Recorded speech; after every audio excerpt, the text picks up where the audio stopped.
நம்ம அத்லெட்டிக்ஸ் ஜோன்ல வந்த இடத்துல இது 2வது நாள். நேத்து கமிட்டி மெம்பர்லாம் சொன்ன மாதிரியே காலைல ஏஞ்சதுல இருந்து நல்ல மழை. நல்ல வேளை நம்ம 2 ஈவெண்ட் நேத்தே வச்சு முடிச்சு விட்டாங்க. எல்லா பசங்களும் காலையில எல்லா பொருளையுமே பேக் பண்ணிட்டு காலேஜோட இண்டோர் ஸ்டேடியத்துக்கு வர சொல்லிட்டாங்க. அது என்ன மத்த பசங்களுக்கு முடிக்க வேண்டிய ஈவெண்ட் கொஞ்சம் இருக்கு. அது மட்டும் இல்லாம ஒரு பக்கம் மழை வேற நிக்கவே இல்ல. அப்புறம் கால் ரூம்ல இருந்து திடீர்னு ஒரு அழைப்பு. நேத்தே சொல்லியிருந்தால நம்ம பையன் வளர்ந்தவனும் ரகம் தெரியாதவனு டெக்கத்லான் ஈவெண்ட் பண்றானுங்கன்ட்டு 10 ஈவெண்ட்ல 5 ஈவெண்ட் நேத்து வச்சு முடிச்சு விட்டாங்க. இன்னைக்கு 5 இருக்கு. இன்னைக்கு எனக்கு எந்த ஈவெண்ட்டுமே இல்ல. நம்ம பசங்களுக்கு ஃபுல்லா சப்போர்ட்டிவ் ரோல் மட்டும் தான். காலையில ஃபர்ஸ்ட் ஈவெண்ட் பாத்தீங்கன்னா ஜாவலின் தான். அப்புறம் நண்பர்களே ஒரு மேல் குறிப்பு, இதுல பண்ற எந்த ஈவெண்ட்டுமே நம்ம பசங்க இது வரைக்கும் பண்ணதே கிடையாது. நம்ம வளர்ந்தவனாச்சும் கொஞ்சம் ஈவெண்ட் பண்ணிருக்கான். ஆனா இவன் இருக்கான் பாருங்க, இன்னைக்கு தான் ஃபர்ஸ்ட் டைம் எல்லாமே பண்றான். ஜாவலின்ல 2 பேருமே அவங்களால முடிஞ்ச அளவுக்கு அவங்க பெஸ்ட் கொடுத்தாங்க. அந்த ஈவெண்ட் முடிஞ்ச கையோட அப்படியே நேரா டிஸ்கஸ் த்ரோக்கு போயிட்டோம். நீங்க பிளேயர் அலர் ஓட்டோன பாத்திருப்பீங்க. ஆனா என் தலைவன் ரெஃப்ரியா பிடிச்ச அலர் ஓட்டான். ரெஃப்ரி அண்ணனுக்கு சுத்தி இருக்க எல்லாருக்கும் ஒரு பக்கம் பயம், இவங்க தூக்கி மேல போட்டுருவான்ட்டு. ஆனா உண்மை அது இல்ல நண்பர்களே, நல்லாவே தூக்கி போட்டான். அப்புறம் நம்ம பையன் வளர்ந்தவனோட சான்ஸ் அவனும் ஆஸ் யூஷுவல் மாஸ் பண்ணிட்டான். அதுக்கப்புறம் தான் நண்பர்களே பிளேயர்ஸ் எல்லாருக்கும் கதறல்கள் ஆரம்பம். அது ஏன்னு பாத்தீங்கன்னா ஒரு பக்கம் மழை, கிரவுண்ட் கண்டிஷன் சரியில்லை, ஈவெண்ட் வேற வச்சு சீக்கிரமா முடிக்கணும். அதனால என்ன பண்ணிட்டாங்க,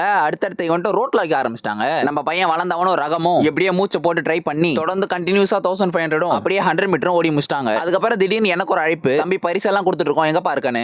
அவசரமா ஓடி போய் அந்த பரிசு வாங்கி முடிச்சிட்டேன். அப்புறம் நம்ம பசங்க சில பேரும் பரிசுகள் எல்லாம் வாங்கினாங்க. அப்புறம் எல்லாரும் ஆச்சரியப்பட்ட இடம் இங்கதான் நண்பர்களே. நம்ம வளர்ந்தவன் பாத்தீங்கன்னா டெக்கத்லான்ல 3rd பிளேஸ். எனக்கு ஃபர்ஸ்ட் லாங் ஜம்போட பிரைஸ் கொடுத்தாங்க. அதுக்கப்புறம் கடைசியா தான் ட்ரிபிள் ஜம்ப் போடுறது கொடுத்தாங்க. ஆனா நண்பர்களே பசங்க ஜெயிச்ச பல வெற்றிகளுக்கு காரணம் நம்ம பையன் ரகம் தெரியாதவன் தான். அவனால முடிஞ்ச அளவுக்கு ஈவெண்ட்லயும் ஃபுல்லா பெர்ஃபார்மன்ஸ் பண்ணா, பசங்களுக்கு எவ்வளவு சப்போர்ட் பண்ண முடியுமோ அவ்வளவு சப்போர்ட் பண்ணா. அப்புறம் கடைசியா தேவர் மகன் போஸ்ட் கொடுத்து ஒரு வீடியோ எடுத்துட்டு இப்ப எல்லாரும் இங்க இருந்து கிளம்ப வேண்டிய நேரம். அவ்வளவுதான். இதான் காலேஜ் லைஃப்ல கடைசி அத்லெட்டிக் ஜோனல். செகண்ட் இயர் படிக்கும்போது ஜோன் வந்தப்ப லாங் ஜம்ப்ல பிளேஸே பண்ணாம வந்து இப்போ கடைசி 2 வருஷமா நான் தான் ஃபர்ஸ்ட் பிளேஸ் பண்ணிட்டு வந்துட்டு இருக்கேன். இது நான் ஏன் இப்போ சொல்றேன்னா, தோல்வி என்னைக்குமே நிரந்தரம் இல்ல. நம்ம கடைசி வரைக்கும் ஒரு விஷயத்துக்கு ட்ரை பண்றோமா பண்ணலையான்றது மட்டும் தான் மேட்டர். அவ்வளவுதான் நண்பர்களே, பதிவு இத்துடன் நிறைவடைகிறது. சப்போர்ட் பண்ண அனைவருக்கும் நன்றி.